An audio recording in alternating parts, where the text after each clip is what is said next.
Hey guys, tonight we're stepping into the shadows of a story that has haunted humanity for nearly 3,000 years. This isn't just another history lesson, it's a bedtime story stitched with blood, betrayal, and fate, drawn straight from the heart of Greek mythology. Imagine a city so proud it thought its walls could never fall, a prince who chose beauty over wisdom, and a family cursed to watch their own doom march closer every day. That's where we begin. You know, bedtime stories are usually meant to calm you down, but the Greeks never believed in easy endings. Their myths weren't written to comfort. They were written to remind us that even gods can be petty, kings can be cruel, and beauty can burn an entire world to ashes. And yet, there's something strangely soothing in hearing how inevitable it all was. Like watching a storm far out at sea. You know it's coming, but you can't look away. Tonight, I want you to sink into that feeling. Let the weight of ancient voices settle in your chest. Let the clash of bronze and the whispers of prophecy drift you into the kind of sleep where the lines between dreams and nightmares blur. This is Greek mythology, as it was meant to be told: dark, tragic, but strangely comforting in its honesty. So, before you get comfortable, take a moment to like the video and subscribe. Let me know where you're watching from and what time it is where you are. I love seeing how far this sleepy little time machine reaches. Now, dim the lights, maybe turn on a fan for that soft background hum, and let's ease into tonight's journey together. The wedding was supposed to be flawless. Gods, kings, and mortals all gathered to toast the marriage of Peleus and Thetis, wine flowing, music rising, laughter circling the fire. But someone wasn't invited, Eris, the goddess of strife. And if history teaches us anything, it's this: the people you don't invite to the party usually end up burning the house down. She didn't scream or flip tables. She just rolled a golden apple across the banquet hall, 3 words carved into it for the fairest, one shiny piece of fruit. And suddenly the entire divine guest list turned into a high school cafeteria brawl. Hera wanted it because she was queen, and queens don't take no for an answer. Athena wanted it because what's the point of wisdom if you can't also win a popularity contest? And Aphrodite? She smiled that deadly smile. She didn't need power or wisdom, she just needed you to look at her once and forget every other woman existed. Zeus took one look at this divine catfight and said, nope. Like a CEO dodging HR drama, he outsourced the decision: pick some mortal scapegoat, wash his hands, and walk away. Enter Paris, the pretty boy prince of Troy, raised among sheep in the hills, suddenly promoted to judge the first ever Miss Olympus. Each goddess came with a bribe. Hera offered empires. Athena promised victory. Aphrodite whispered love. And Paris, being human, did what most of us would: he chose desire over discipline. He gave the apple to Aphrodite, and that's when the clock started ticking. A single apple, 1 insecure prince, 3 jealous goddesses. The servants clearing plates that night didn't know it yet, but their sons would die on the beaches of Troy. Farmers pouring wine didn't know their fields would be burned.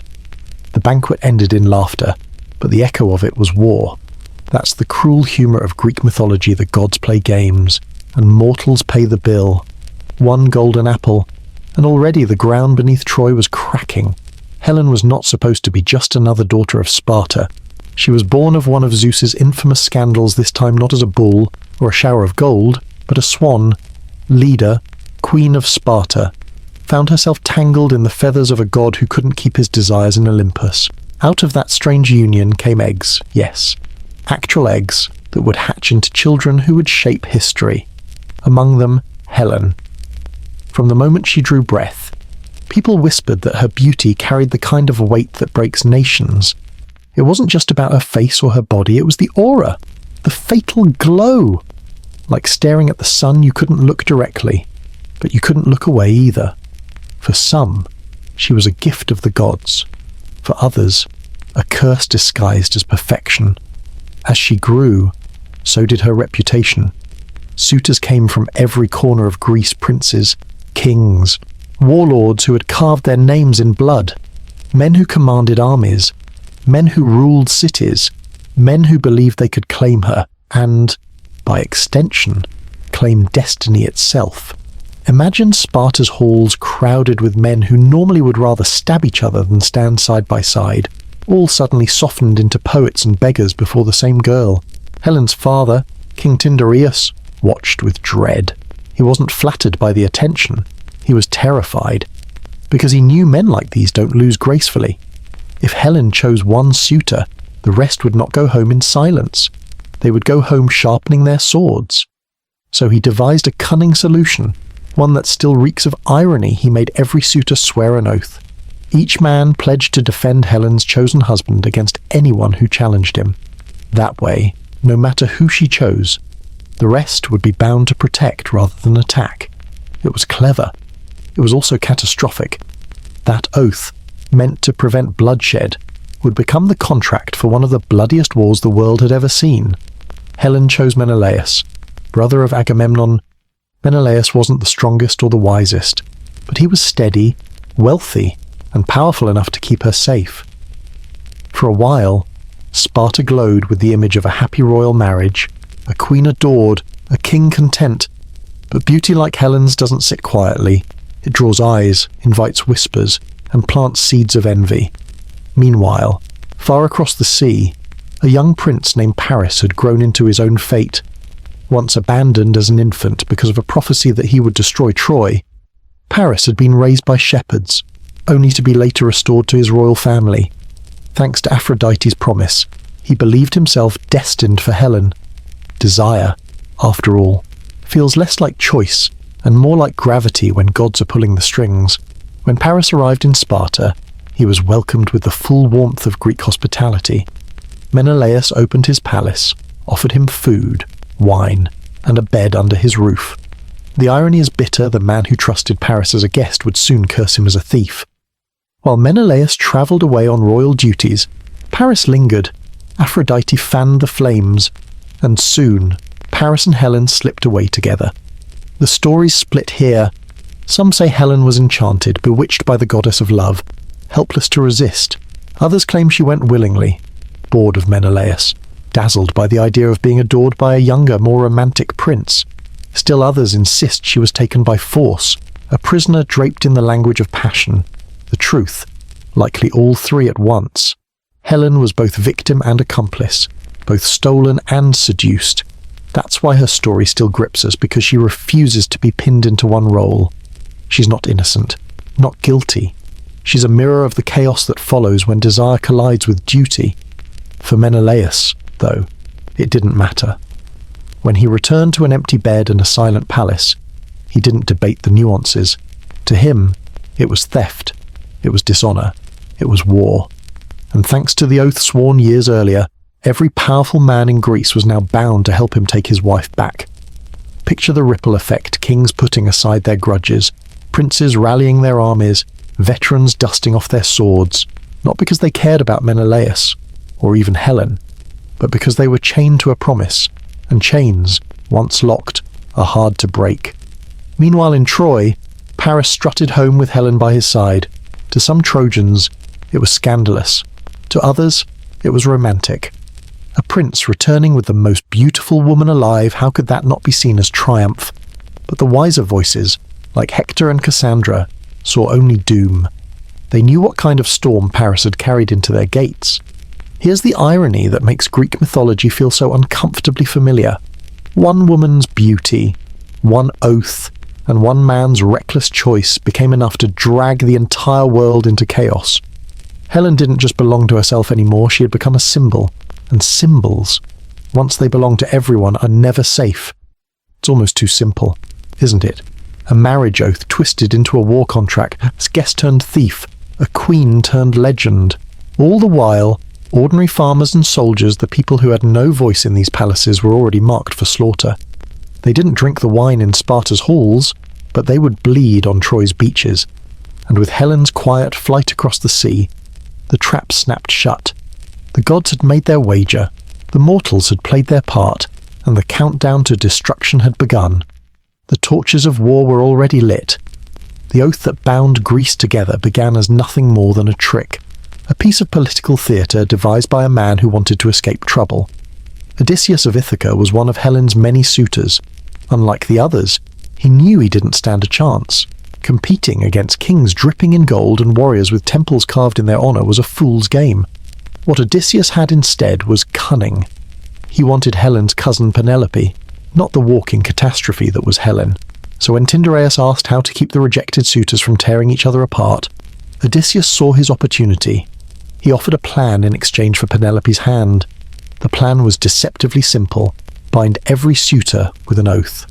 Each man swore before the gods that if anyone tried to steal Helen or dishonor her marriage, they would all come to her husband's defense. That way, no matter who she chose, they'd be trapped in a web of loyalty they couldn't escape without betraying their word. Men are often reckless in pursuit of beauty, but even the most reckless know better than to break an oath sworn before the gods. At the time, it seemed clever, maybe even elegant, but history has a dark sense of humor. The very oath meant to prevent bloodshed would summon it on a scale none of them could imagine. By swearing allegiance to Helen's marriage, they had unknowingly signed the draft papers for the longest war of their lives. When news spread that Helen had vanished with Paris, Menelaus didn't rage alone. He had a legal, divine, and moral claim on the loyalty of every powerful man in Greece. One by one, the suitors who once dreamed of Helen now marched not for love but for obligation. Agamemnon, king of Mycenae and brother to Menelaus, stepped forward first. Unlike Menelaus, he craved not just revenge but empire. To him, the oath was not a burden, it was a weapon. Gathering the kings under his command meant leading the greatest army Greece had ever seen. The call went out across the land. Ajax of Salamis, towering and unyielding, sharpened his spear.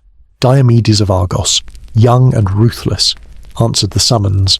Nestor of Pylos, old enough to be their grandfather, brought wisdom and soldiers alike. Even Odysseus, the architect of the oath, tried to escape it.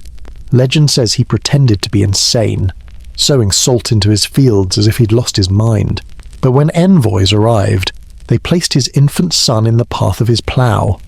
Odysseus swerved, proving his sanity, and was dragged off to war. His cleverness had trapped him too. And then there was Achilles, hidden away on the island of Skyros, dressed in women's clothes by his mother, who knew prophecy promised him a short life if he went to Troy. But Odysseus uncovered him with another trick, bringing gifts for the women of the court, jewelry and fabrics, alongside a gleaming set of armor. When the war horn sounded, only one woman reached for the sword. Achilles revealed himself, and his fate was sealed. Think about this for a moment. A war not yet begun had already demanded sacrifices. Fathers tricked sons, mothers disguised them, kings bent oaths into shackles. Every road pointed to Troy, even for those who tried to turn away. It's the kind of inevitability Greek mythology loves. You can fight fate. You can bargain with it. You can dress it up in silks and lies, but it still finds you. What makes this moment so haunting isn't just the gathering of heroes, it's the silence of those who would pay the true price. The oath wasn't sworn by farmers or fishermen, but it would be their bodies filling the ranks, their blood staining the sand. Ordinary men who had never seen Helen, who never touched her hand, were now condemned to fight for her. Their names would be forgotten, their graves unmarked, while the kings they served would live forever in song. It's almost comical, in a cruel way. The gods didn't have to lift a finger. Men had already tied the noose around their own necks. All it took was a promise spoken over wine cups in Sparta, and suddenly the entire Greek world was bound to a war no one could stop. By the time the ships were built and the armies assembled, the oath was no longer a clever safeguard. It was destiny, disguised as duty. And as the winds shifted toward Troy, you could almost hear the gods laughing, knowing the trap had already snapped shut. The fleet was ready, hundreds of ships lining the Greek coast, sails furled and oars poised to carve the sea. But the waters lay still, as if the ocean itself had held its breath. Days passed, then weeks. The winds would not rise, the ships would not move. It wasn't chance, it was punishment. Agamemnon, in his arrogance, had killed a sacred deer belonging to Artemis. The goddess of the hunt was not known for her patience, and she demanded retribution. The army, restless and hungry, began to murmur. Tens of thousands of men sat idle, warriors itching for war reduced to throwing dice and sharpening blades that never tasted blood. Every delay was an insult to their pride, every calm day on the water a reminder that their king had angered a goddess. When the prophets were consulted, their verdict was merciless. Artemis would not release the winds until Agamemnon sacrificed something dearer than pride, dearer than gold, his own daughter, Iphigenia. It is one of the darkest bargains in Greek mythology, because it wasn't just about duty or fate, it was about ego. Agamemnon could have turned back, could have admitted failure. But the thought of disappointing his men, of losing the chance to be remembered as the great commander of Greece, weighed heavier than his own bloodline. Pride makes monsters of men, and Agamemnon was already halfway there. He summoned Iphigenia under false pretenses, sending word that Achilles wished to marry her. Imagine her joy, a young girl dreaming of love and glory, travelling with her mother to the camp where her father waited. She must have rehearsed her smiles, her steps down an aisle she believed led to marriage. But when she arrived, there was no wedding altar, only a sacrificial one. No garlands of flowers, only a blade, glinting in her father's hand. The soldiers watched, caught between awe and horror. Some turned their faces away. Others whispered that even the gods must have blanched. But Agamemnon pressed forward. To command the winds, he silenced his daughter's heartbeat, and when her body crumpled to the ground, Artemis was appeased. The air shifted, the sails filled, and the sea once more answered their call. This moment is a reminder of why these myths endure, because they strip away the noble masks and show us the ugliness of ambition. The Greeks hadn't even set foot in Troy, and already their war had consumed the innocent. And yet, here's the bitter irony: this horror, this unthinkable crime, worked. The winds rose, the ships launched, and the greatest armada the ancient world had ever seen pushed across the sea toward Troy. For the men on board, Iphigenia's death was already fading into rumour, a footnote. For Agamemnon, it was proof that even the gods could be bought with blood. But the gods have long memories, and debts in Greek mythology are never settled with a single payment. Agamemnon's choice would follow him home like a shadow, waiting patiently for the day it came due. The fleet surged forward, oars slapping water in unison, the horizon dark with sails. It should have felt triumphant. Instead, it felt cursed. Every man knew, deep down, that if a father could kill his child for this war, there was no line left uncrossed, and the worst was only beginning. As the Greek fleet cut across the sea, Troy braced for the storm it knew was coming. The city itself was a jewel, its walls so high and strong that legend said gods had built them. Inside, King Priam ruled with dignity, surrounded by 50 sons and daughters. Among them stood Hector, the eldest, a warrior who carried the weight of his people like armour. He wasn't just fighting for pride or glory, he was fighting for his wife, Andromache, and their infant son, Astyanax. Every time Hector buckled on his armour, he knew the real cost of failure was his family's future, but Troy would not stand alone. Priam sent messengers across the lands, calling in allies. From the rugged hills came the Lycians, led by Glaucus, and the formidable Sarpedon, a son of Zeus himself. To fight alongside mortals was already a dangerous gamble for a demigod. But Sarpedon marched anyway, his very presence reminding everyone that bloodlines could not save you from destiny. And then came the Amazons, a band of warrior women so fierce that even hardened soldiers whispered about them with unease. Led by their queen, Penthesilea, daughter of Ares, they entered the war not for gold or conquest, but for the sheer fire of battle. Across the sea, the Greeks were assembling their own icons. Agamemnon stood as commander, his ambition burning brighter than any torch. Menelaus, nursing his humiliation, sharpened his rage into steel. Ajax the Great, towering and relentless, joined alongside Ajax the Lesser, reckless and wild. Diomedes of Argos, young and unflinching, carried the sharp confidence of a man who believed he could outfight fate itself. And Odysseus, always scheming, studied every map, every weakness, already imagining how brains might win where brute strength could not. But none of them shone brighter than Achilles. His name alone carried a weight that silenced men around him. Trained by the centaur Chiron, blessed with near invulnerability, he was a storm-given flesh. Yet even he was haunted, knowing his fate was already written, a short life ending in glory, or a long life without it, and he had already chosen. The stage was set, gods above, armies below, and a city caught in between, on Olympus. Sides were drawn just as fiercely. Hera, still bitter over Paris's judgment, swore to guide the Greeks. Athena, insulted that her wisdom had been rejected, aligned with her. Poseidon, jealous that Troy worshipped Apollo over him, threw his power behind the Greek fleet, but on the other side stood Aphrodite, determined to protect Paris and Helen, and Apollo, the patron of Troy, eager to shield his chosen city. Ares, god of war itself, tilted the balance whenever blood called to him, relishing chaos more than loyalty. The result was not simply a clash of men, but a collision of worlds. Every battle would carry both the weight of human pride and the interference of divine grudges. Mortals would bleed while gods played their games, and for Troy, the nightmare was only beginning. The armies finally faced each other across the plains. Shields lined up, spears bristled, and for a moment there was silence, a single heartbeat, where the fate of thousands seemed suspended. The Greeks wanted vengeance, the Trojans wanted survival, and neither side would back down. It wasn't just war, it was theatre.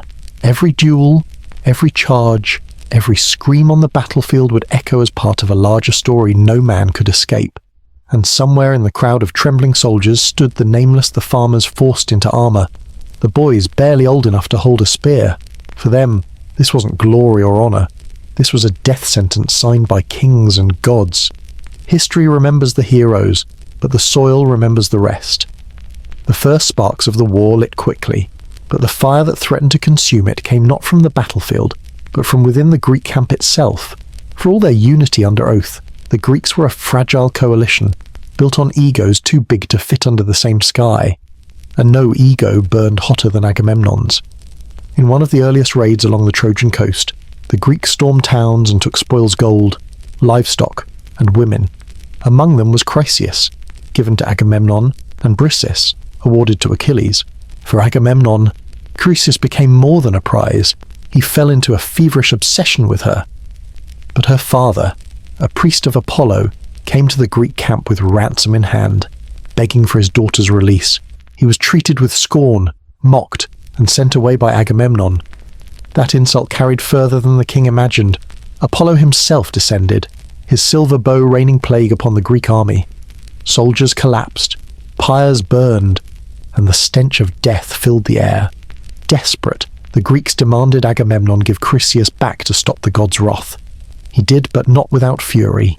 In his pride, he swore he would not be left without a prize while others still flaunted theirs, and so, in a move that would splinter his army, Agamemnon turned on Achilles. He seized Briseis from Achilles' tent, ripping from him not just a companion, but his dignity. Achilles' rage was immediate and absolute. He stormed into the assembly, face lit with fury, hand gripping his sword. For a heartbeat, he nearly struck Agamemnon down where he stood. Only Athena's sudden appearance gripping his arm, whispering in his ear, kept him from spilling blood then and there. To be restrained by a goddess is humiliating enough, but to be mocked by the man who stole from him was unbearable. So Achilles withdrew. He declared he would not lift a finger to aid the Greeks. He walked away from the war, from his comrades, from the oath itself, and with him went the heart of the army. It's worth pausing here. The Greeks had not yet breached Troy's walls, but already their greatest weapon had been turned against them by their own arrogance. Agamemnon's pride and Achilles' wrath were as dangerous as any spear, as deadly as any Trojan arrow. The war outside the walls was about to be mirrored by the war within. The other kings tried to carry on. Ajax, Diomedes, Odysseus, they rallied their men, charging into the fight with the Trojans. But without Achilles, the balance shifted. Hector surged forward, leading the Trojan ranks with the kind of fire that only comes from defending your home. Paris, protected by Aphrodite, strutted behind him, safe in the armour of divine favouritism. With each clash, the Greeks were pushed back further, their morale cracking under the weight of what they had lost. For the men in the ranks, this wasn't about honour anymore. It was about survival. They watched their leaders bicker, watched gods take sides, and realised they were pawns in a game that cared nothing for them. Achilles sulked in his tent, Agamemnon simmered with resentment, and ordinary soldiers bled on the sand. That's the cruel humour of it all. The war had been promised to be the greatest struggle of heroes, a clash of kings and legends, and yet, in its early days, it was brought to the edge of collapse by nothing more than wounded pride. Pride so sharp it could cut deeper than any blade. Without Achilles on the battlefield, the Greeks felt the walls of Troy grow taller every day. The Trojans surged, emboldened by his absence, and the tide of war shifted in ways the Greeks hadn't imagined. Hector rose like a storm, driving his men across the plains with a relentless courage. His spear found Greek champions one after another, his shield becoming the emblem of Trojan pride. For the first time, the Greeks found themselves shoved back toward their ships, their greatest strength now a hollow void. In the chaos, Menelaus demanded a duel.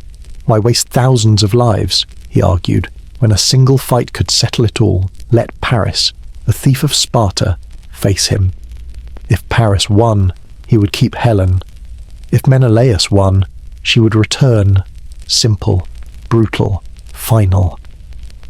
The armies agreed, lining the field as if they were watching theatre. Menelaus strode out first, his armour gleaming, his rage sharp as the blade in his hand. Across from him stood Paris, more lover than fighter, his courage trembling under the weight of every stare. The clash was quick and merciless. Menelaus drove Paris back, striking again and again until the prince collapsed, his death just a heartbeat away. But then the rules broke, as they always did when gods meddled. Aphrodite swept in, shrouding Paris in mist, snatching him from the field like a child being pulled from a fight he couldn't win. She carried him back to Helen's chambers, a coward saved by beauty, while the battlefield roared with confusion. Menelaus stood, sword dripping, furious, his victory stolen, his honour mocked. The truce shattered instantly. Arrows flew, spears slammed, and the war exploded into chaos once more. The Greeks fought with desperation, but the Trojans pressed harder, their confidence swelling with each Greek retreat. Behind the walls, Priam prayed, Cassandra wailed, and Andromache held her child tighter, knowing no duel would ever truly decide this war. The gods watched too, each choosing sides like gamblers throwing dice.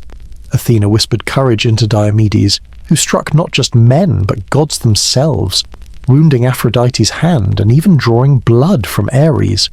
Apollo and Poseidon turned their eyes toward the walls, each remembering their own grudges. Olympus itself mirrored the battlefield, sibling against sibling, parent against child, as divine egos poured gasoline on mortal fire. For the nameless soldiers, though, none of this mattered. They didn't see gods. They saw Hector's spear. They saw arrows blotting out the sun. They saw friends crumple beside them in the dirt. To them, the war wasn't myth. It was exhaustion, hunger, and the certainty that tomorrow would only bring more. And still the Greeks faltered.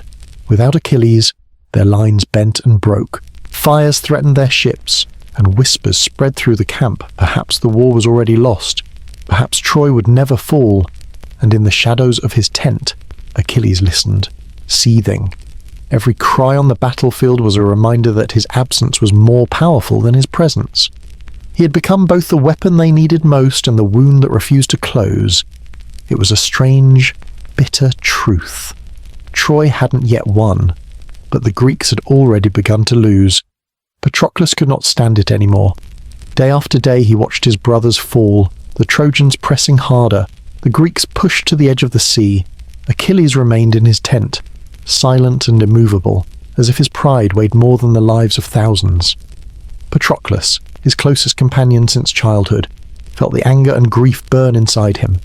He begged Achilles to return, to set aside his rage, but Achilles, stubborn as the gods who shaped him, refused. So Patroclus made a choice that would change everything.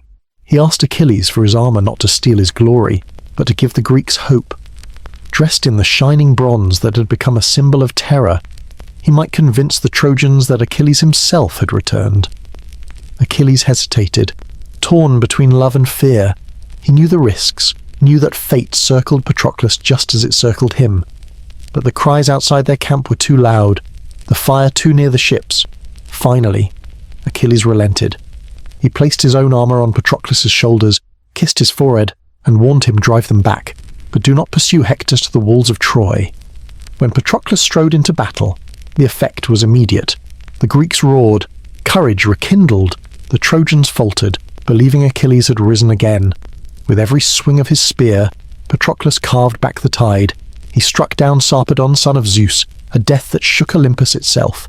Even the gods turned their heads, knowing the balance of the war had shifted in that instant. For the Greeks, it felt like salvation.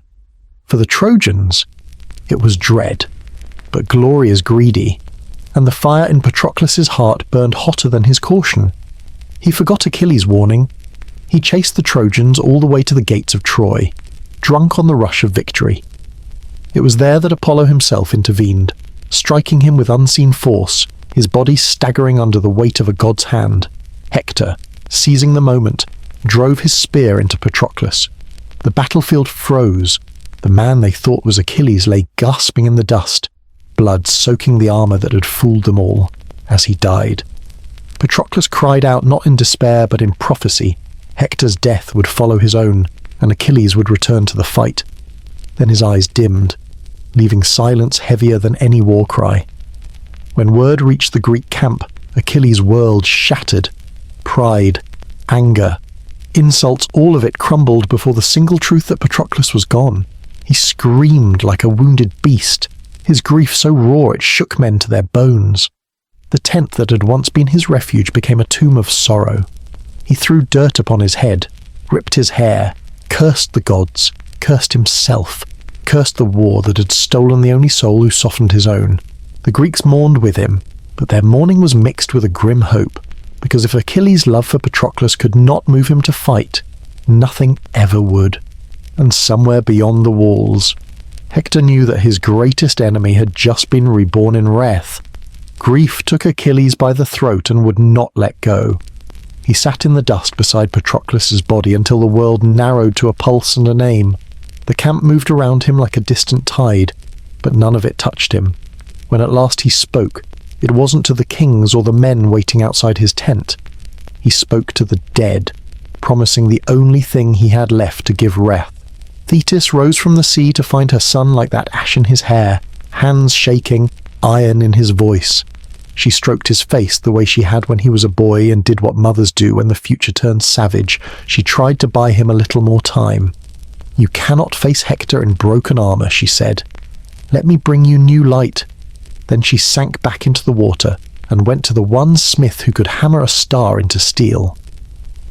Hephaestus welcomed her with the warmth of a forge. The shield he made was a world cities in peace and cities on fire, a river that never slept, a rim like night. When Thetis carried it up from the deep, dawn met her halfway. She set the armor at her son's feet. Achilles stood. The men who had been avoiding his eyes straightened, as if the room itself had remembered who he was. Agamemnon arrived with gifts and apologies, the kind that taste like ashes. He returned Briseis, heaped gold, named his regrets. They did not embrace. This was not forgiveness. It was logistics. There was a war to finish. Word went through the ranks like wind through tall grass back. Achilles put on the new armor and the camp fell quiet. He kissed Patroclus's brow one last time and swore that Hector would not see another sunset. The Myrmidons gathered at his shout. He gave no speech. Grief had already done the recruitment, and revenge wrote the marching orders. They hit the field like a blade. Trojans who had chased the Greeks yesterday now found themselves running. Achilles cut a path as if the plains were cloth, and he a knife. He struck down men whose names no one would remember, and champions whose names would be spoken only in warning. Aeneas met him, and lived by a god's hand. Others were not so lucky. The river itself took offence at the slaughter. Scamander rose from its banks and struck at Achilles with coils of water, trying to smother the blaze he carried in his chest. He fought the current as if it were another champion, and when fire finally cowed flood, even the gods began to keep a little distance. By midday the Trojans were pressed against their own walls. From the towers, voices rained orders, prayers, screams. Hector stood in the gate's shadow, armor heavy with dust and reputation. He had killed the man in Achilles' armor. Now the real consequence had arrived. For a moment he wavered. He had a wife and a child, and a city leaning against his spine. But he stepped forward anyway. He always did. Achilles saw him and stopped. The plain seemed to pause with him. Everything became very simple. Hector ran. Not away. Not exactly. He circled the city, feet pounding the packed earth, choosing distance over suicide. Achilles followed, relentless, the way a storm follows a coastline. Once, twice, 3 times around the walls, the crowd moving as if the whole city were one anxious animal. Priam stretched out his hands from the tower. Andromache pressed Astyanax to her chest. Cassandra whispered that she had seen this already. Athena, tired of watching, came down disguised as Deiphobus, Hector's brother. She stood beside him on the 3rd lap and promised a spear at his back, encouraged. Hector stopped running. He turned to face Achilles and called out, bargaining for the loser's body to be returned to his family. Achilles answered with the kind of clarity grief gives no bargains. They closed the space between them in a few strides. Hector cast his spear first straight, fast, honest, and it glanced off the new shield. He reached for the spear his brother was supposed to hold and found empty air. The trick arrived like cold water. The gods were done helping him. Achilles hurled his own spear, missed, surged forward, and with a draw of the sword found the one mortal seam at the neck where helmet and cuirass do not quite meet. Steel entered, breath left. Hector fell. There was no victory cry, only breathing the harsh kind, the human kind. Achilles knelt and put his hand on the dying man's chest as if to confirm with touch what his eyes already knew.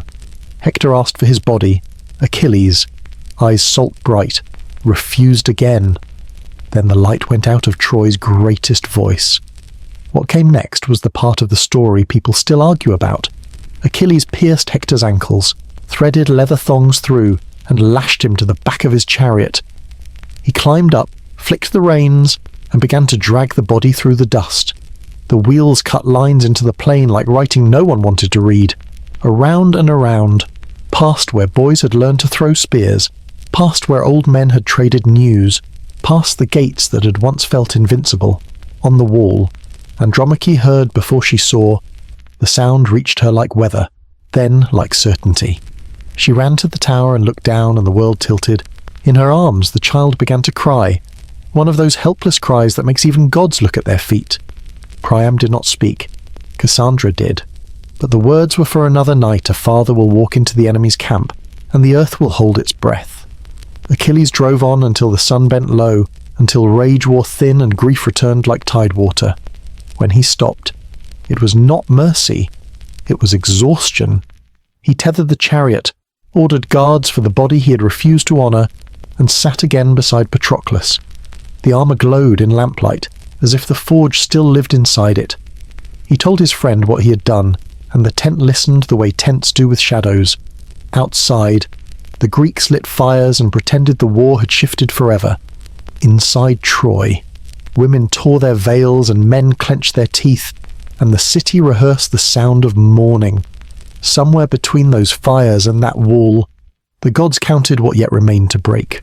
It would not be long. Night fell heavy on the Greek camp, but there was no peace in it. Achilles sat by the fire, Hector's body stretched outside like a grim trophy, Patroclus' spirit hovering over every thought. Rage had carried him through the day, but rage doesn't keep you warm at night. Grief seeped in again, filling the cracks left behind by battle. He had killed Hector, but nothing could undo the silence where Patroclus' laughter used to be. It was then that Priam, guided by the gods, walked into the lion's den. The old king slipped past sentries and tents until he stood in front of Achilles, a father kneeling before his son's killer. He kissed the hands that had slaughtered Hector, his voice breaking as he begged for the body. Achilles, stunned, saw not an enemy but another father, another man undone by loss. For a brief moment, the fury softened. He granted the request. Priam carried Hector home, and Troy wept as if the city itself had cracked. But if grief made Achilles human again, fate was already sharpening its arrow. Paris, the prince who had caused it all, had been silent in the shadow of his brother's greatness. Now, with Hector gone, he was pushed forward like a pawn finally forced into play. He wasn't strong, he wasn't brave, but he was desperate. and desperation, in the hands of Apollo, could still kill a legend. The battle that followed blurred like a fever. Achilles charged across the plain, cutting down anyone who dared stand in front of him. His new armor blazed. His shield shone like a second sun. The Trojans shrank before him, but Apollo did not. The god of archery, insulted by Achilles' arrogance, guided Paris's trembling hand. Paris pulled the bowstring, and the arrow flew not toward Achilles' chest or throat, where bronze would turn it aside, but lower, toward the only place left bare. It struck the heel, a small wound, almost laughable compared to the carnage Achilles had unleashed. But prophecy has no sense of humour. The poison bit, the tendon snapped, and the greatest warrior of Greece staggered. He tried to rise, tried to drag himself forward, still cursing, still demanding the fight. But strength poured out of him as if the arrow had pierced not just flesh but destiny itself. The Greeks rushed to him, their cries rising in panic. Odysseus and Ajax shielded his body, driving back Trojans eager to claim the kill. Blood soaked the sand, dark and final. Achilles, who had defied men and gods alike, who had chosen glory over life, now lay dying from a wound so small it mocked his invincibility. He laughed bitterly through the pain, a laugh like broken glass, and whispered Patroclus' name. Some say he cursed Paris, others that he called out to his mother. What everyone remembers is that his eyes, once wild with fury, turned calm at the end. Achilles had always known this was coming. He had simply outrun it until the moment he couldn't. The Greeks carried him back, the camp silent except for the crackle of torches. In Troy, the people dared to breathe again, though fear still knotted their stomachs. For both sides, the truth was clear. The war had claimed its brightest star. Achilles was gone, and yet the war was far from finished. In stories like these, death isn't an ending, it's a shift. One piece falls, and the rest of the board changes shape. And as the morning fires burned, another shadow was already forming the next chapter of cruelty the gods had written for Troy. Leaderless grief curdled into something colder. The Greeks buried Achilles with honours that sounded like thunderhair shorn. Armour piled, a pyre that turned night to day. When the flames sank, so did morale. Men stared at the sea as if it might carry them home without shame. But pride wouldn't let them leave, and the oath wouldn't let them forget why they had come. They needed a miracle. What they got first was an argument. The armour of Achilles. Hephaestus' brilliance made iron could not go to the ground with him. It had to be worn. The way a banner must fly or a song must be sung, Ajax the Great, a fortress in human shape, claimed it by right of strength. Odysseus, the mind behind half their survivals, claimed it by right of wit. The kings deliberated while soldiers listened, hungry for a verdict that might sound like direction. In the end, the armour went to Odysseus. Maybe it was politics, maybe it was Athena's whisper. Ajax tore at the earth, raged against the decision, and in the dark that followed, rage folded into madness. By morning, he was gone, one more colossus toppled by a war that ate its own. Stalemate settled like fog. A prophecy surfaced from the drawer where commanders keep impossible errands.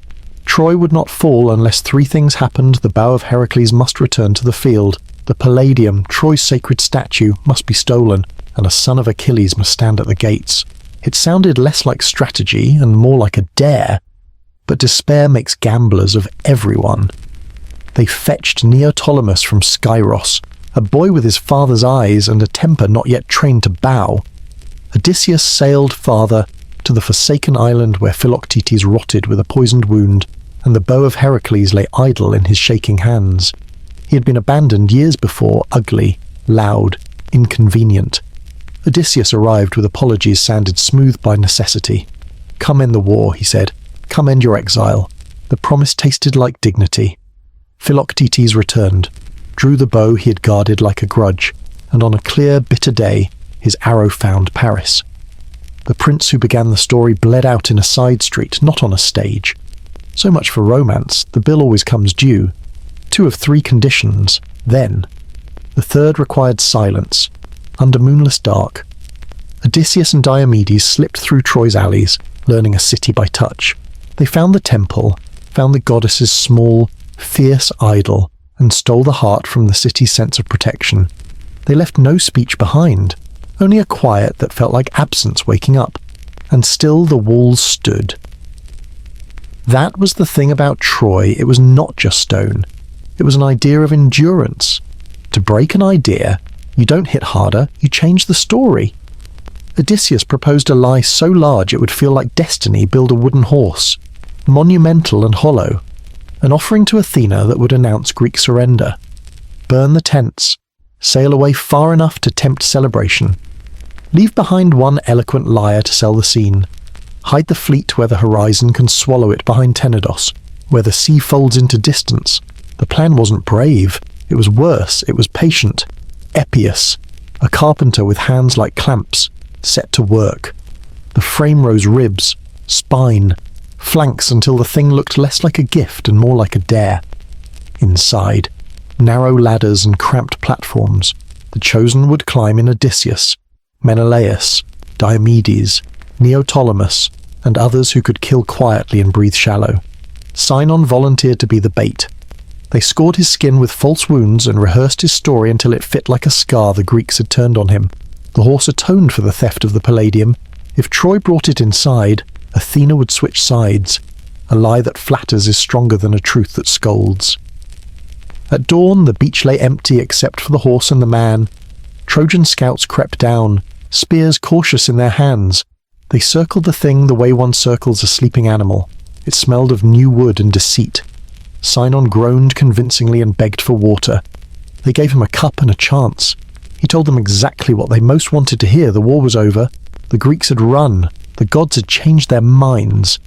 He wept when he said it, and men always trust a story that cost the teller tears. Not everyone did. Laocoon, a priest with a voice that could cut stone, hurled a spear into the horse's flank. The wood answered with a hollow, traitorous thunder. "Do not trust Greeks bearing gifts," he shouted words that should have been carved above every city gate forever. But while the echo still hung over the surf, the sea bulged. Two serpents rose, thick as columns, and tore through the water toward the shore. They wrapped Laocoon and his sons, crushing prayer into silence. The Trojans watched horror write itself across the sand and swore it was a sign. Athena was angry that they had doubted the gift. That is how omens work. They confirm the story you wanted to believe anyway. Cassandra screamed the truth until her throat went raw. She said the horse was a coffin with its lid still open. She said she could hear men breathing inside it. People patted her arm and told her to rest. It is a special cruelty to give someone the future and deny them credibility. Debate pulled toward the gates. The horse was too big to pass through an omen of magnitude. The optimists said so. They broke a section of wall to make room for salvation. Ropes bit into wood. Wheels groaned. Boys threw flowers. Old men who remembered earlier wars remembered also how good victory tasted on the tongue. The horse crossed the threshold. That sound, the city lowering its guard, was the softest noise of the entire war. They hauled it to the citadel and left it there, towering over rooftops like a second moon. Fires were lit, wine poured, music clawed its way back into the streets. Trojan women danced because they could still dance. Trojan men laughed because laughter often arrives just before consequence. Night slid down the walls like a cloak. In the houses, people let themselves believe the hardest decade of their lives had finally ended. On the towers, guards blinked more slowly than usual. Inside the horse, the chosen did not speak. They counted breaths and heartbeats and hours, the way hunters do in blinds. Odysseus pressed his palm to the inner plank and felt the city's pulse through the wood music. Feet, wheels, the faintest rasp of a distant spear. He waited for silence to thicken into opportunity. He thought of the oath that had dragged them here, of Patroclus and Achilles and the arithmetic of loss. He thought of how wars actually end not with justice, but with a door unlocked from the inside. Toward midnight the wind shifted. The revelry thinned to murmurs, then to snores. Over the water, a dark line gathered the fleet, rowing back with lanterns hooded, guided by a signal only a handful would see. Sinon, who had been forgiven and left unguarded, moved toward the gate's mechanisms and laid his hands on fate. Troy slept. The horse did not. The city slept in the softest silence it had known in 10 years. Troy had grown used to the thud of siege engines, the hiss of arrows, the endless drum of shields colliding on the plain. That night, there was only music echoing faintly in the alleys, the smell of spilled wine on the cobbles, and the lull of exhausted laughter.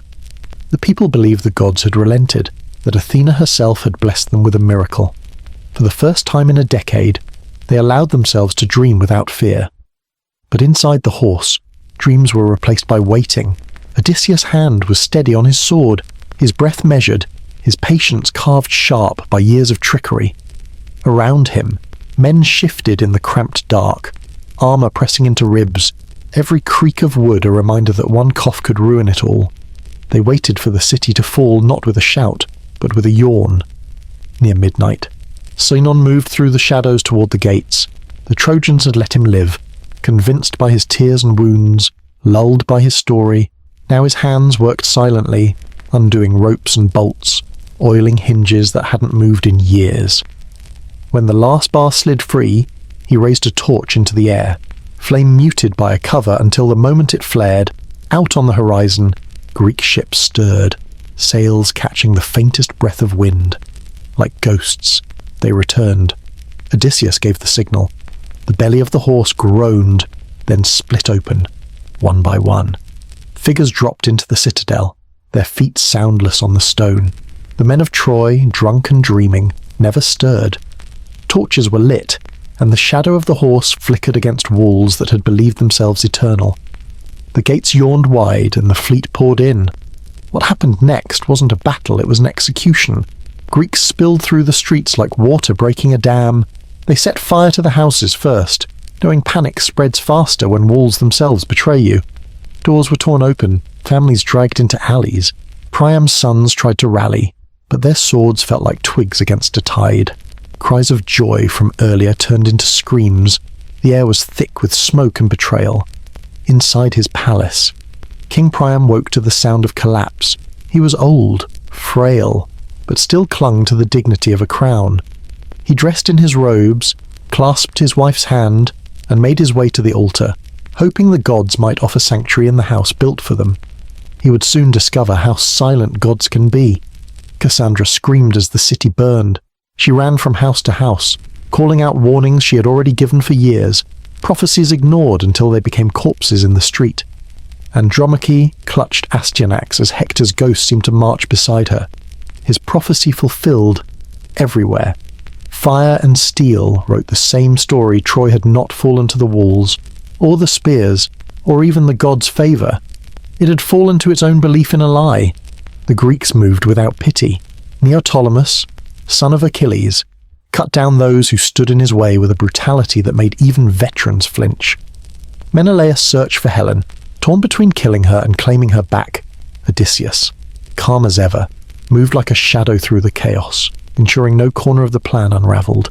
Above it all, the horse still stood, blackened by firelight, watching silently as if proud of the ruin it had birthed. For 10 years, the war had raged outside Troy's walls. In one night, it had leapt inside, swift and merciless.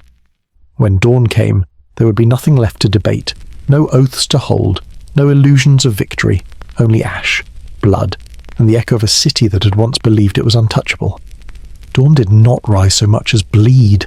Smoke dragged itself along the streets, and the sun came up hesitant, as if it would rather not see what had happened. Troy, proud, crowned, impossible. Troy staggered into the morning with a ruined face. The Greek torches still glowed in doorways. Somewhere a lyre string snapped in the heat and sang a single sad note. In the palace, Priam steadied himself with both hands on a polished column. He had dressed for ceremony, not survival white robe, belt straight, the calm of a king who had learned to stand tall even when everything else leaned. Hecuba reached for him, but he shook his head and walked to the inner court, to the altar that had outlived every dynasty before his. He laid his palms on cool stone. If there is any mercy left in the world, he whispered, not to be dramatic, but because he had no other number to call. Neoptolemus found him there. Achilles' son was all edge, a young man in armour that seemed too bright for the hour, a jaw set against the possibility of hesitation. He stepped through the doorway, and for a brief, strange moment the room felt like a story repeating itself, father and son. victory and grievance, incoming and inevitable. Priam lifted his chin. "I held your father's knees once," he said, voice steady, "and he gave my son back." The request was simple: respect the altar, respect the dead. Neoptolemus answered with the education of a decade of war. He spilled the old king onto the tiles and stained the sanctuary like a signature. The blade flashed, then stopped flashing. Outside, a gull screamed as if it had also seen. Mercy, it turned out, had other plans, on the wall. Andromache pressed Astyanax to her shoulder and watched roofs collapse like tents giving up. The air tasted of ash and copper. Hector had died for this city. Now the city was dying for him. Greek officers pushed through the crowd, barking orders that sounded like verdicts. Someone cited a prophecy in a crisp voice. No seed of Hector must grow to manhood. No son must live to raise Troy from its crater. The sentence was as cold as law. They took the child from her arms. She didn't argue. There is a pitch of grief where language stops working. Neoptolemus, efficient as a line in a ledger, carried the boy to the battlements. Below, the stones looked small and far away. Above, the sky pretended to be innocent. He did not pray. He did not gloat.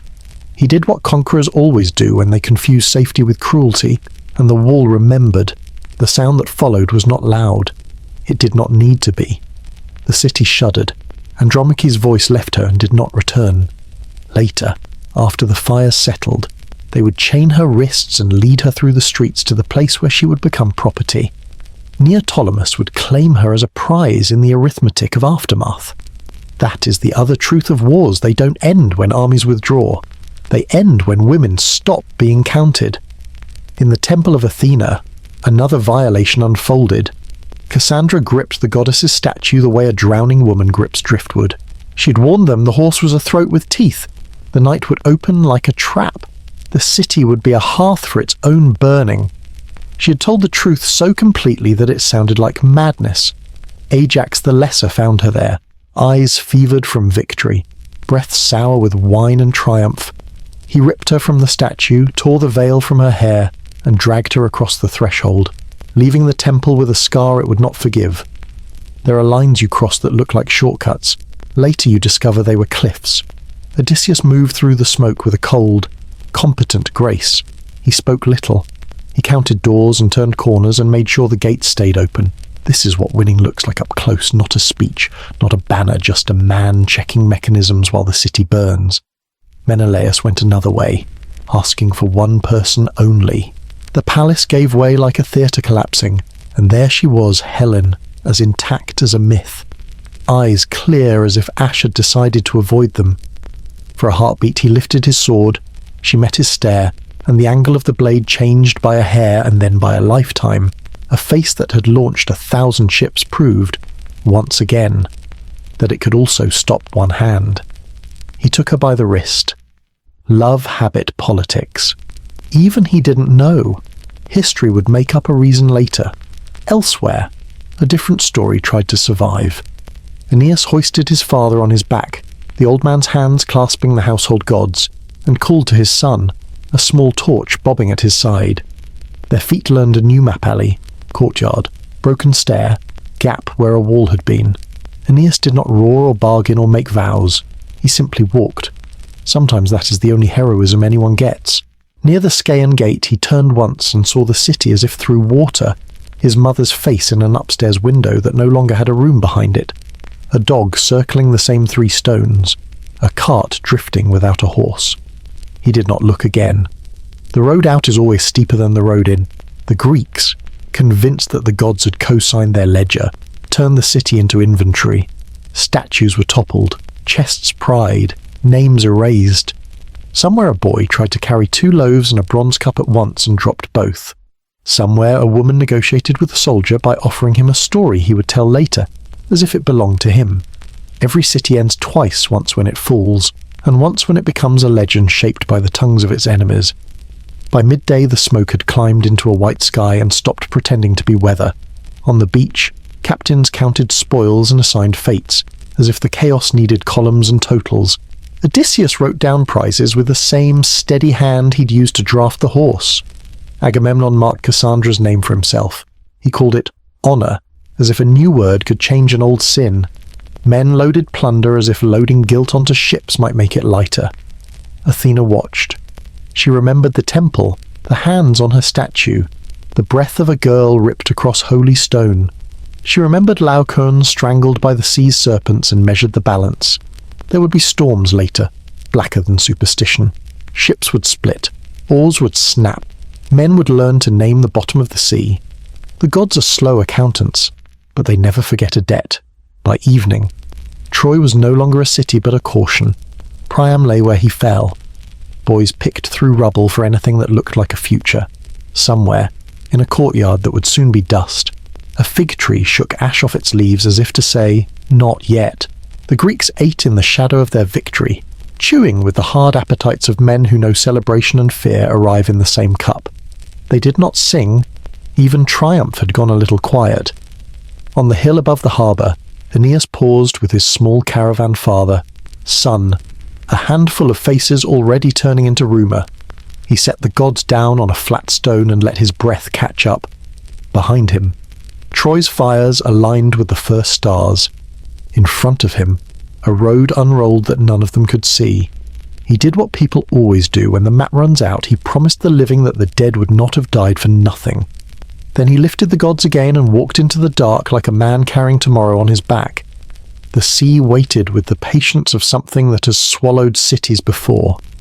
The Greeks loaded their ships with spoils, prisoners, and ghosts, pretending they were carrying trophies instead of curses. Cassandra was dragged to Agamemnon's vessel, her wrists raw from the rope. She didn't fight. She had seen this journey already, seen the halls of Mycenae stained red, seen her own blood on the floor of a palace that would call her queen before calling her victim. She walked like someone following a script the world refused to change. Menelaus led Helen to the shore, her face unmarked, her posture still regal even as ash clung to her hair. The soldiers stared, each remembering the wives or sisters they had lost for her. Some muttered that Menelaus should strike her down. Others said he couldn't, that she was both curse and crown, too beautiful to kill and too dangerous to forgive. Menelaus said nothing. He simply held her wrist tighter, as though she might dissolve into mist if he let go. Neoptolemus, drenched in Hector's blood and the screams of Andromache, boarded with his spoils. He had dragged Priam from the altar, hurled Astyanax from the wall, and now claimed Hector's widow as part of his inheritance. She walked behind him, her face locked in silence, her eyes fixed on nothing. She had lost a husband, a child, a city, and now even her grief belonged to someone else. On the cliffs above, the smoke still rose, curling like messages to the gods. And the gods, if they answered in whispers only the sea could hear. Poseidon churned beneath the surface, remembering how the Greeks had defiled Athena's temple. Athena herself stood with arms crossed, the image of patience twisted into menace. She had not forgotten Ajax's crime against Cassandra, nor the arrogance of the commanders who claimed her name and spit on her sanctuaries. Their victory had been purchased with sacrilege, and debts like that are always collected with interest. The ships pushed off. Oars bit water, sails unfurled. For a moment, it looked like triumph. Agamemnon sat high on his deck, certain the world would sing of him as the greatest commander in history. Odysseus checked his bearings, calculating winds, already thinking of Ithaca. Menelaus stared at Helen as though trying to solve a riddle carved into her face. The younger kings drank, boasting of plunder, trying to drown the memory of children crying in the night. Then the sea answered. The sky darkened, not with clouds, but with intent. Winds shifted, tearing sails, snapping ropes. Thunder cracked, waves reared, and the fleet scattered. Ships slammed against each other, splintered on hidden rocks, vanished under black water. Men who had carried swords through a decade of war screamed like children as the sea unmade them. Ajax the Lesser, swollen with pride, boasted he would escape even the gods' wrath. Poseidon laughed, and the waves pulled him under until his voice belonged to no one. Others fared little better. Storms hurled ships onto foreign shores, scattering survivors like dice across the board of the Aegean. Some would wander for years, chasing home like a dream that kept moving further away. For the women chained in the holds Cassandra, Andromache, countless others, the storm was only a prelude. They were sailing not toward freedom, but into new cages with new masters. Agamemnon's ship cut through the chaos, Athena watching with the cold patience of someone saving her vengeance for dry land. Cassandra sat in the shadows, whispering warnings that the crew ignored. She told them Agamemnon would not live to enjoy his throne, that his queen was sharpening something sharper than grief. They laughed uneasily, muttering that madness always comes in beautiful mouths. But the words lodged like splinters, because some part of every man knows that truth is usually the thing you least want to hear. As dawn broke, the storm thinned, leaving wreckage in its wake. The fleet was no longer an army, just fragments of one, limping towards scattered fates. Troy was ash behind them, but ash has a way of riding the wind. Every survivor carried it in their lungs, in their hair, in their memory.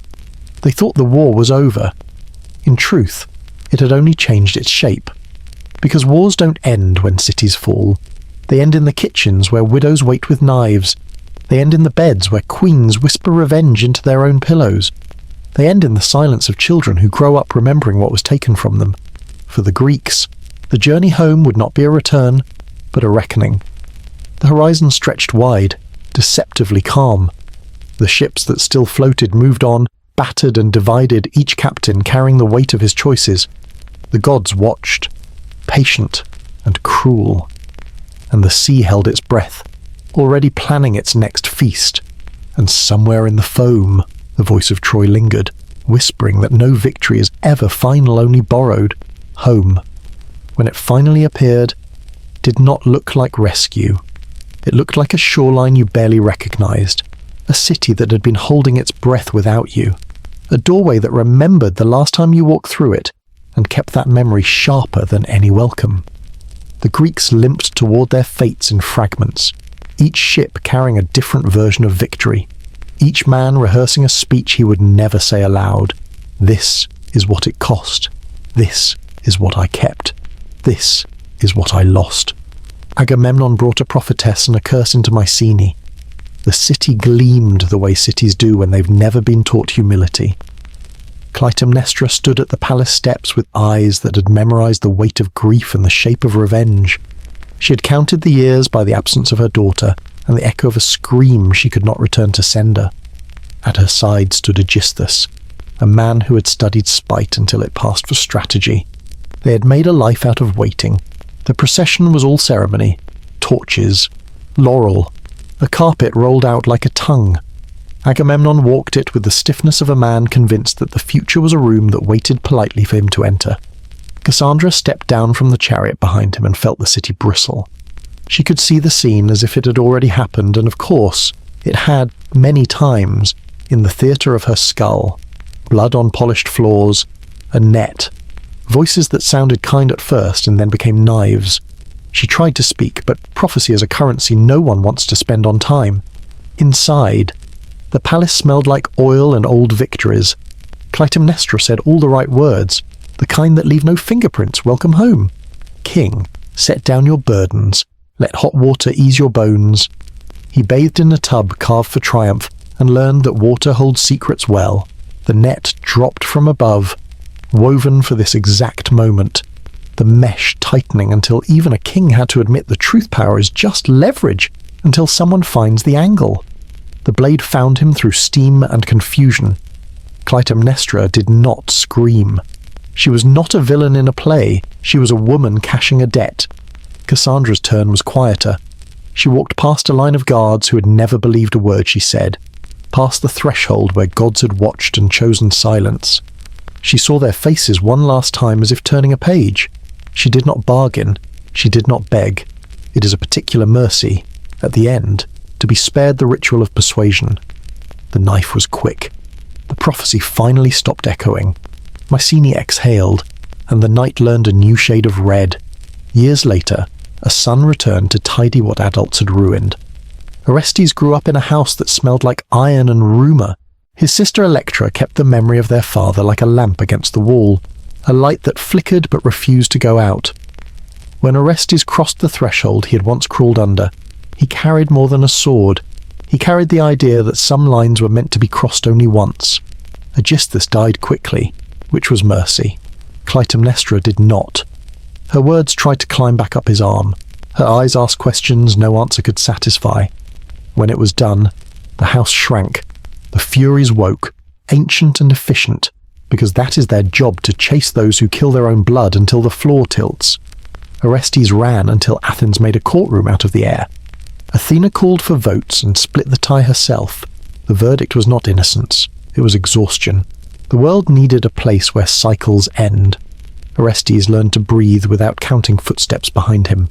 The Furies learned to accept offerings instead of screams. Civilization, at least on paper, moved a step. Menelaus and Helen reached Sparta like a rumour returning to its source.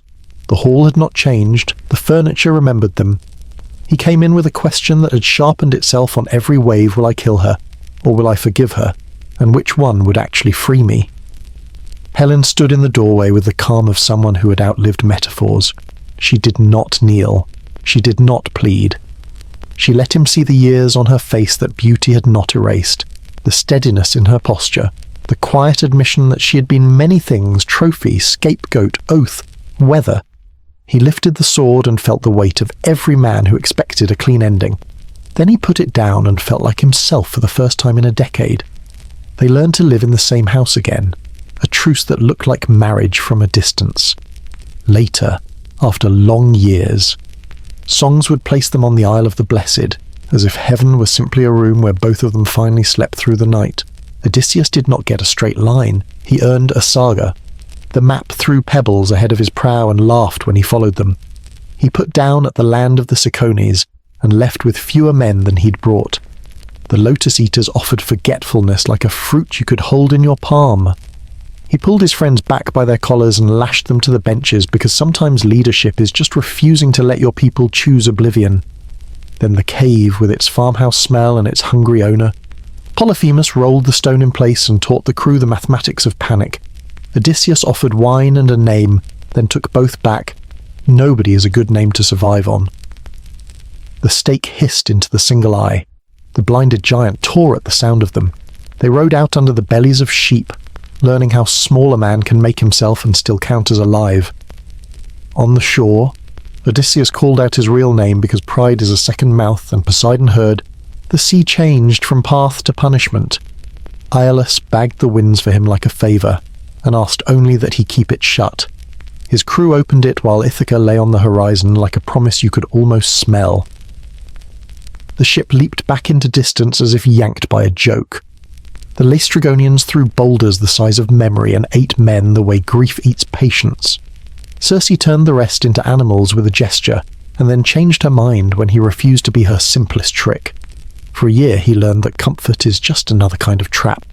When he left, he did so on a promise with an expiration date.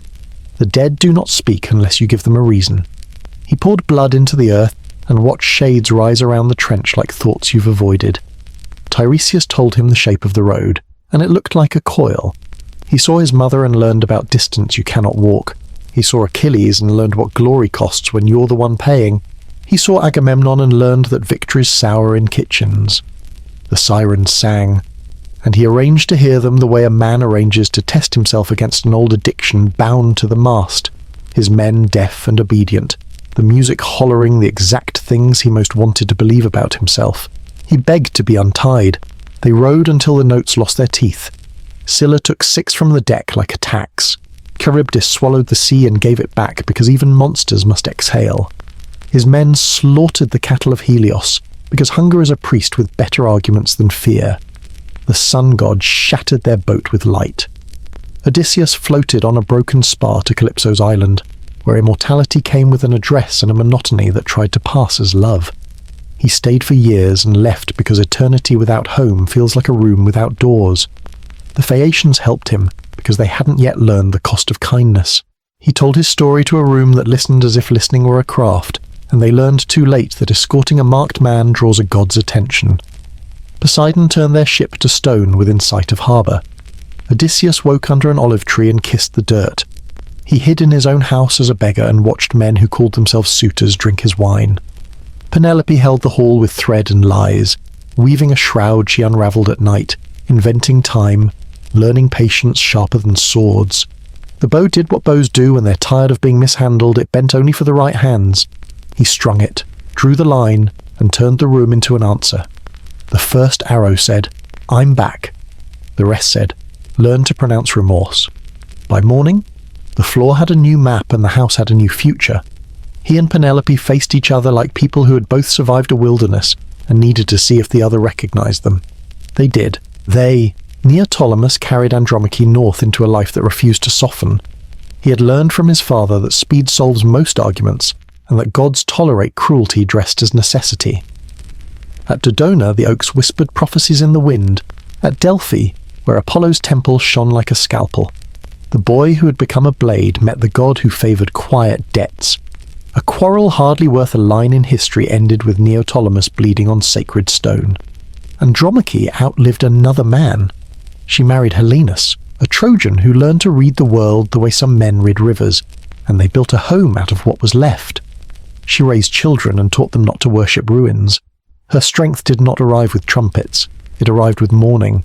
Diomedes reached Argos and found that absence is a kind of invitation. His wife had learned to say another name in her sleep. He sailed west and founded cities where the soil sounded right when he stepped on it. The gods eventually forgave him because time makes even grudges look like weather. Nestor made it home because some people do. He told his grandchildren how not to become epics. Teucer was exiled and climbed a new future on Cyprus. Learning that banishment sometimes just means new coordinates. Idomeneus promised to sacrifice in a storm and arrived to learn what keeping your word would mean. He left Crete quietly and learned to govern smaller rooms. Philoctetes came home with the bow emptied and tried to remember who he had been before the wound taught him to be a different man. Meanwhile, somewhere behind the eyes of memory, a Trojan line refused to go out. Aeneas carried Anchises until the old man asked to be put down for the last time in Sicily. There are stops on every journey that are not ports, they are graves. In Carthage he found a woman who had also built her life out of ash. Dido loved him with the ferocity of someone who recognizes her equal in grief. The god who sponsors empires sent a reminder Rome waits. Love can tidy itself later. He left at dawn, because goodbyes at noon glare too much. The pyre behind him sent up a column that would be remembered more clearly than any promise. In Latium, he negotiated with spears and words, married Lavinia, learned that founding a city requires both hands and teeth. Turnus died at the edge of mercy. Aeneas chose the future over the pleasure of sparing him, and never entirely forgave himself for choosing correctly. Ascanius grew into a founder's son. Alba Longa stretched like an inheritance. Centuries shuffled across the stage until twins learned their names by fighting over a wall. Romulus drew the line and killed the brother who crossed it. Rome stood up and introduced itself to the world with a sword in its hand and a debt to a city that had burned while the sea clapped. People like to argue that Romans were not Trojans. Myths like to argue back that lineage is a story you agree to believe for long enough, and then it becomes true. And what of the women whose names the poems sometimes forget to rhyme? Electra learned to live in a city where justice had to be invented. Penelope slept in a bed carved from a rooted tree and let her jaw unclench. Helen grew old, a fact that is its own myth, and learned what it means to outlive both blame and flattery. Andromache taught her children that Hector had been a man before he had been a statue. Cassandra is the quiet at the edge of your ear when you say I knew it too late. The gods, for their part, went back to their games. Athena collected what was owed for temple floors stained with human hands, and spent it in storms that taught sailors new prayers. Poseidon calmed his beard and let fishermen have their small luck. Apollo continued to play a music so clean you could cut cloth on it, and if you happened to see blood in the reflection of his lyre, you learned to look away. Zeus watched, as he always did, the way weather watches roofs, indifferent but present. What did the war change? Everything, in the way that wars do by rearranging maps and then pretending the new lines were inevitable. And nothing, in the way that people do by returning to kitchens and fields and learning again how to swallow. Cities fell, children were born, men discovered that peace requires maintenance and that memory does not go out with the trash. The old songs learned new verses, the new songs stole the old melodies. At night, the survivors found that the quiet wasn't quiet. It was full of footsteps that never reached the door, laughter from rooms that weren't there, the smell of smoke that didn't stain your clothes but lived just behind your eyes. They learned to name it. They learned to breathe around it. They learned to sleep anyway. Somewhere a storyteller set a small lamp near his knee and tried to choose where to begin. He could start with a wedding and a fruit that ruined a decade. He could start with a girl led to an altar that was not a marriage. He could start with a woman who watched a city go out and still woke up the next morning. Pick any door, the house is the same. The story is not a straight path, it is a city of rooms, and in each one a different kind of grief learns to talk. You might want the moral to be that gods are cruel. Sometimes they are. You might want it to be that men are foolish. Often they are. Or that beauty is a blade, that oaths are traps, that revenge is a mirror, that love is a stubborn animal. All of that is true on alternate Tuesdays. The truth that sits more quietly in the corner as simpler endings become beginnings when you live long enough. Troy burned and became Rome. A massacre became a law court. A voyage became a homecoming. A bed became a country you could govern with 2 beating hearts. When the wind is right on certain coasts, you can still hear the cords creak on ships that are not there, and when the moon is low over certain ruins, you can still make out the streets as they were under somebody's feet. The past is not gone, it's folded. If you press your palm to it, you can feel a pulse. So how does it end with a city turning to ash that fertilizes other cities? With a father lowering his sword, with a wife folding the last thread of a shroud she never meant to finish, with a son leaving a field of ghosts for a hill that will someday hold a wall, with a man finally sleeping in his own bed and dreaming not of the sea but of the sound of his wife breathing, with a line of women stepping out of smoke and refusing to disappear, and with you, maybe, lying there in the dark, listening for footsteps that are only the house settling, hearing the old names roll through your chest like waves. The story will be here when you wake. It always is. Some stories end with fire, others with the slow settling of ash. But the Trojan War refused to close its book so neatly. Even after the walls fell and the ships crawled back across the sea, the shadows of that decade clung to every survivor, every household, every lineage. The war did not end, it fractured, spread, took root in other places, in myths. Aftermath is often just a quieter battlefield. Take Agamemnon's house, for instance. We left it already dripping with blood. Cassandra's cries silenced, Clytemnestra's knife cooling in her hand. But the resonance of that act did not stop at Mycenae's walls. The chorus of guilt and vengeance travelled outward, echoing through Greece like a bell. Families whispered it, poets seized it, and every hearth fire seemed to flare with the image of a queen killing her king. Justice, revenge, madness. The lines blurred, as they always do when blood soaks into family stone. The war had promised glory, but what it delivered were curses wearing crowns. Meanwhile, Menelaus tried to stitch something resembling normalcy back in Sparta. He and Helen sat in the same hall where her face had once lured half of Greece into chaos. Now that same face looked older, softer at the edges, though no less magnetic. Some nights. Menelaus stared across the table and wondered if he had won her back, or if he had simply chained himself to the one thing he could neither kill nor forgive. Helen poured wine, told stories to servants, and walked through her palace like a ghost pretending to be queen. Sparta had survived, but its silence was louder than Troy's ruins. Odysseus, of course, did not get silence. He got storms and monsters and years of exile wrapped up as adventure. When he finally dragged himself back to Ithaca, his palace was filled with men who treated his absence as inheritance. Penelope had held them off with wit and patience, unravelling her weaving each night until the fabric became a metaphor for resistance.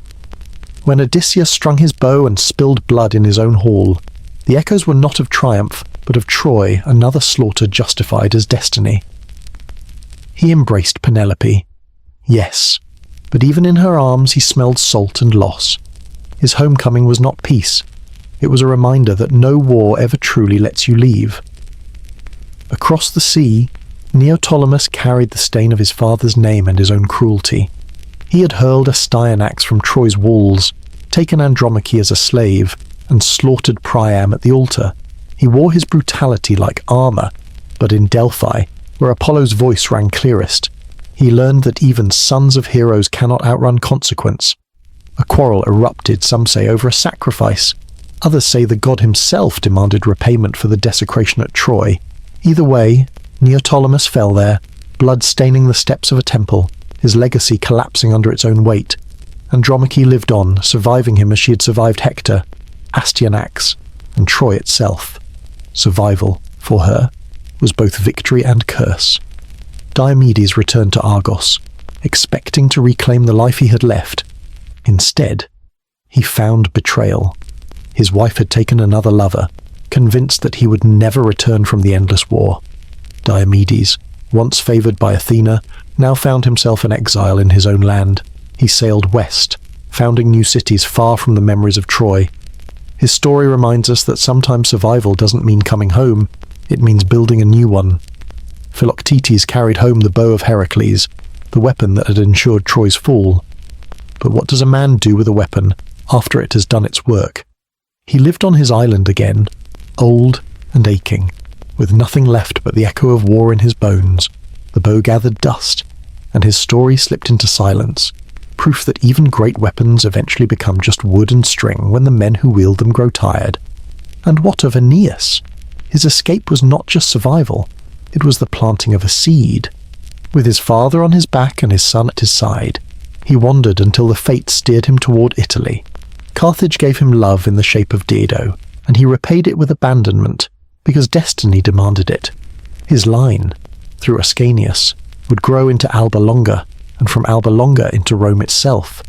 The irony is sharp. The city destroyed gave birth to the empire that would one day claim to civilize the world. Troy fell, but in a sense, it never died. It simply changed its name and language. The gods, too, were not finished. Athena carried a quiet fury for the sacrilege done at her temple, and when storms struck the homebound fleets, she smiled a little. Poseidon nursed his grudge against Odysseus, ensuring his road would be longer, harder, lonelier than any other.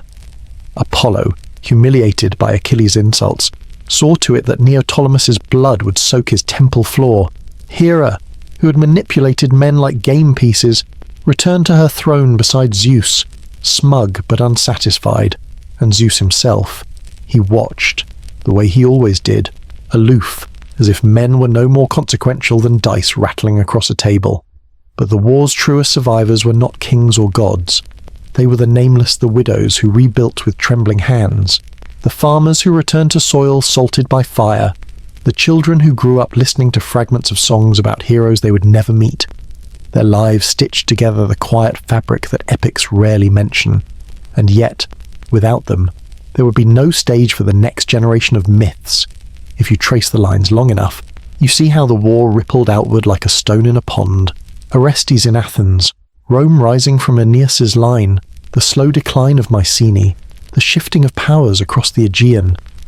The Trojan War was never just a single conflict, it was a hinge. Before it, the world was one shape. After it, another. And maybe that is why the story still lingers, because it isn't just about gods throwing dice or kings chasing pride. It's about what happens after the nights when victory feels hollow, the mornings when the dead still sit at the edge of your bed, the years when silence grows louder than battle cries. It's about realizing that the war you thought would define you becomes just one chapter in a book that keeps writing itself long after you're gone. The Greeks thought they won, the Trojans thought they lost. History decided both were wrong. Nobody wins in stories like this, not really. You just pass the ruin along, from father to son, from city to city, from century to century until someone decides to tell it differently. And here we are, telling it again, not because we love war, but because we still live in its shadow. The fire of Troy warms us even now, flickering across centuries, a bedtime story that refuses to let us sleep without remembering what it cost.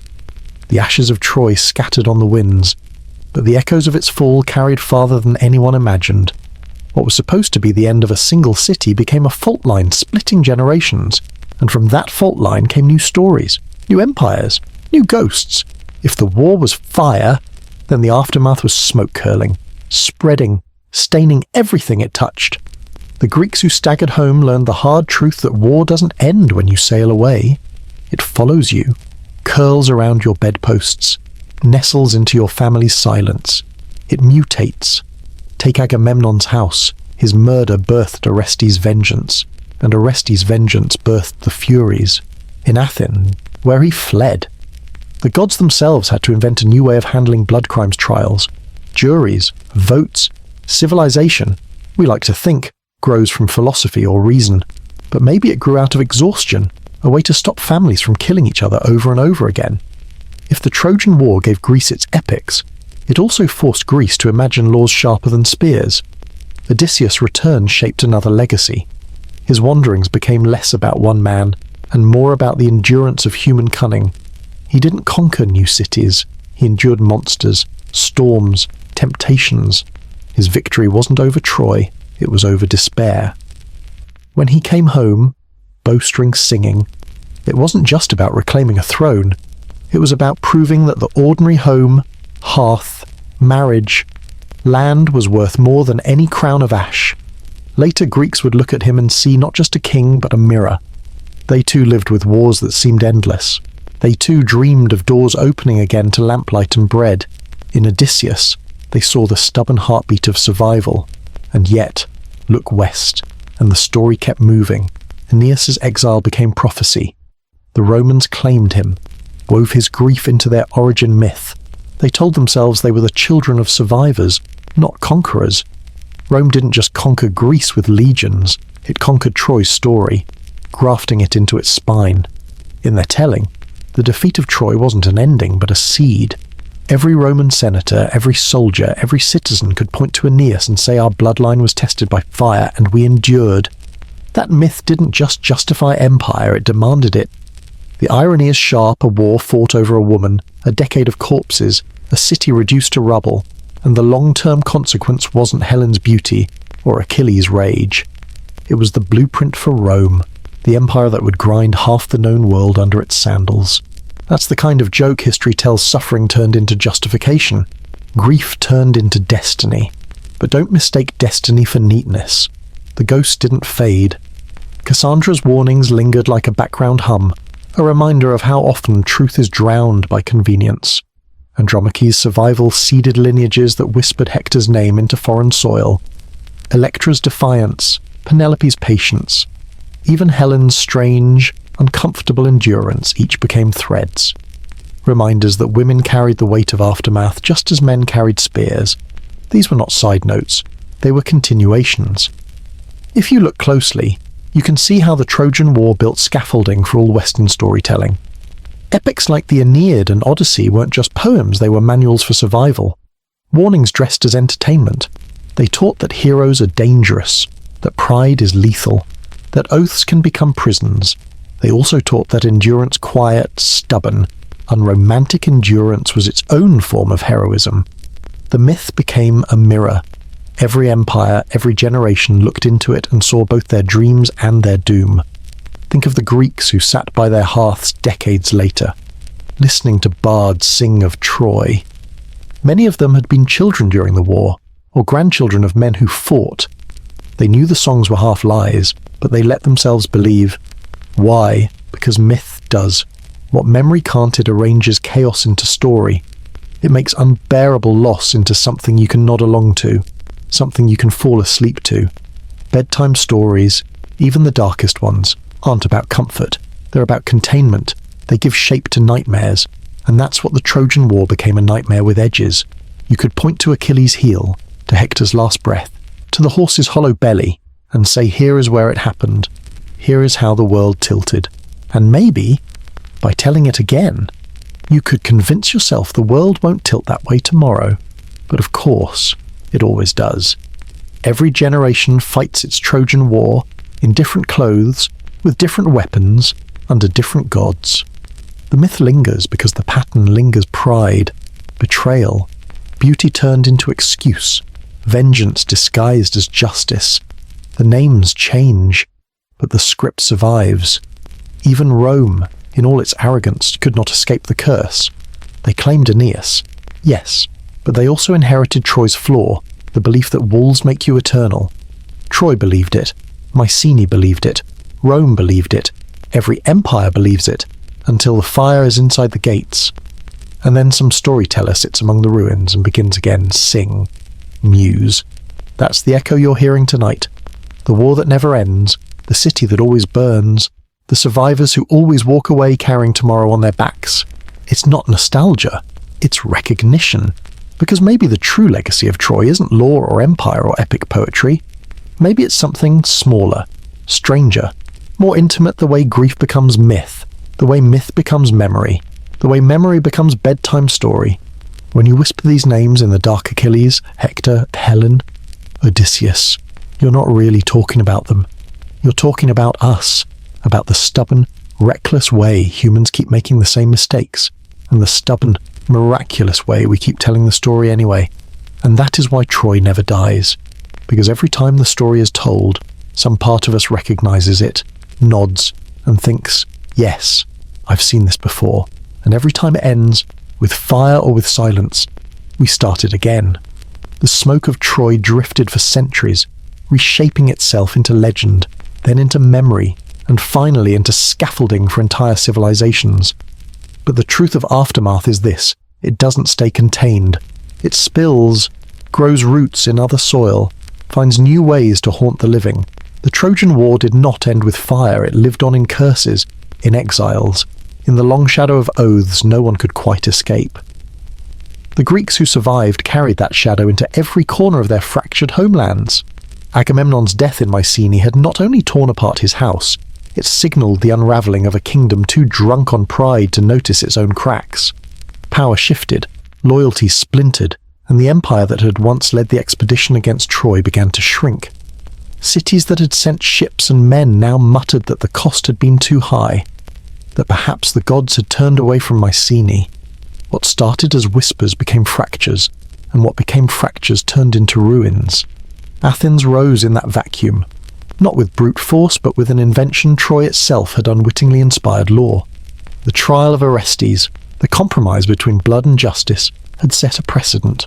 Here, in a world exhausted by vendettas, the Athenians carved a new system where decisions could be made by words rather than blades. Democracy, still rough and sharp-edged, emerged from the ashes of Troy as much as from philosophy.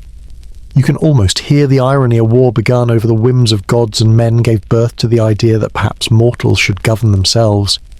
Meanwhile, Sparta turned inward. Menelaus and Helen presided over a kingdom that seemed almost embarrassed by its role in history. Spartan children grew up with the story whispered in half-shamed tones their queen's beauty had burned a city. Their king had spent 10 years to bring her back, and the result was a hall haunted by silence. Yet, over time, even shame hardens into pride.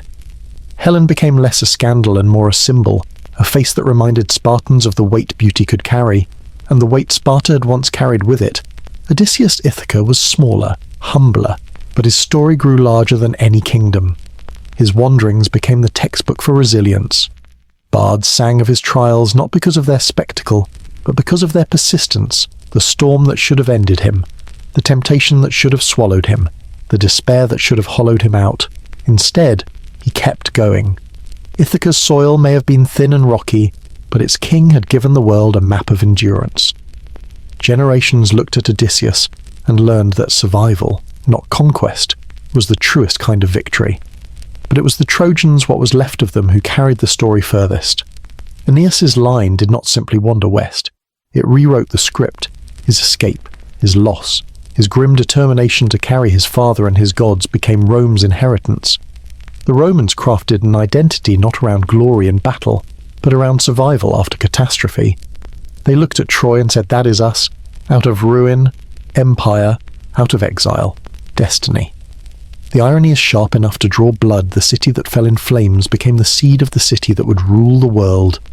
Rome's poets sharpened the story into a weapon.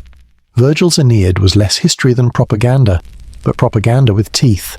In it, the Romans claimed not just Trojan blood, but Trojan suffering, Trojan endurance. They argued that empire was justified because it was born from pain. That was Rome's favourite trick, turning scars into crowns. When they marched into new lands, when their legions built roads across Europe, they carried Troy with them, whispering that they too had once been broken, and therefore had earned the right to rule.